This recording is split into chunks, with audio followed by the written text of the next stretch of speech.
Nous sommes en direct avec Serge Charnay. Merci d'être avec nous. On vous a vu en direct pendant les déclarations des deux ministres. Vous écoutiez BFM TV grâce à votre téléphone portable. Première réaction, est-ce que ces déclarations suffisent et est-ce que vous allez cesser votre sitting dans cette grue?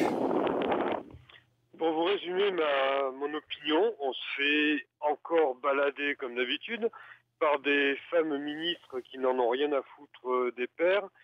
Voilà, on nous a clairement annoncé que les magistrats allaient continuer à détruire les familles, à assassiner nos enfants, que nous n'étions pas prêts à avoir une véritable égalité devant les tribunaux et que de toute façon, ça serait trop compliqué à mettre en place. Serge Ces deux Charnay, dames, oui. oui, la porte n'est pas complètement fermée.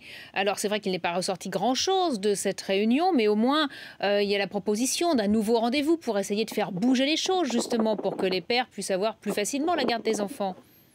Tout à fait, mais Madame Taubira annonce clairement que ça ne créera pas de révolution. Aujourd'hui, nous, on demande l'égalité. Elle a clairement repris la proposition de médiation de la ministre ou de la déléguée à la famille, plutôt, et cette solution n'est pas bonne, parce que justement, il y a conflit en cas de séparation. Et dans ce cas-là, qu'est-ce qu'on fait de l'enfant? On va garder ce côté qui est qu'en cas de conflit entre les parents, la mère, en montrant qu'il y a un problème de communication, ça lui donne un vrai droit de veto et la garde des enfants à elle seule. Voilà, aujourd'hui, on ne nous donnera pas de solution. Serge Charnay, c'est pas Oui. parce que vous faites une action spectaculaire aujourd'hui que le gouvernement peut forcément prendre une décision, des choses qui vont faire bouger les choses aujourd'hui même. Il faut du temps. Elle propose une séance de travail un petit peu plus tard. Jusqu'à quand vous allez rester dans votre grue? Ah, mais moi je me casse parce que de toute manière, Donc ces vous gens-là qui partez. ont le pouvoir, ils font pas leur boulot et ils le feront jamais. Donc moi je me tire parce que j'ai autre chose à faire. Donc maintenant, je vais laisser chacun à sa responsabilité et puis chacun veiller au grain. Mais moi j'ai fait ce que j'avais à faire et maintenant je vais me reposer. Alors vous allez descendre quand de la grue, là, maintenant? Immédiatement, je remballe mes affaires et voilà.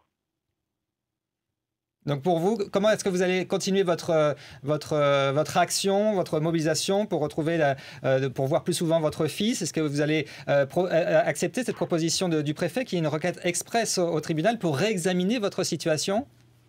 J'ai eu confirmation par mon avocat que les propositions du préfet n'engagent que lui et que la justice étant indépendante, c'est un message qu'on connaît bien, nous les pères, puisqu'on l'entend souvent, il n'y a pas moyen d'influencer la décision de magistrat.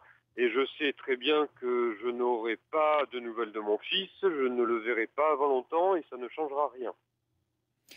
Mais comment expliquer que vous n'ayez pas de nouvelles de votre fils si le parquet veut essayer de faire avancer les choses? Il n'y a aucune raison que ça n'avance pas. Sauf si, comme le dit votre ancienne belle famille, vous avez essayé d'enlever votre fils à plusieurs reprises. Est-ce que c'est le cas?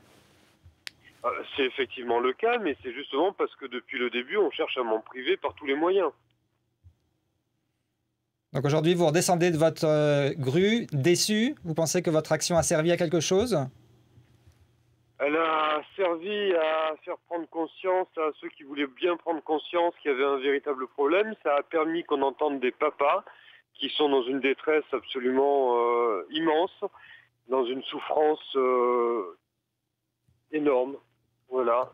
Et c'est bien qu'on ait parlé d'eux.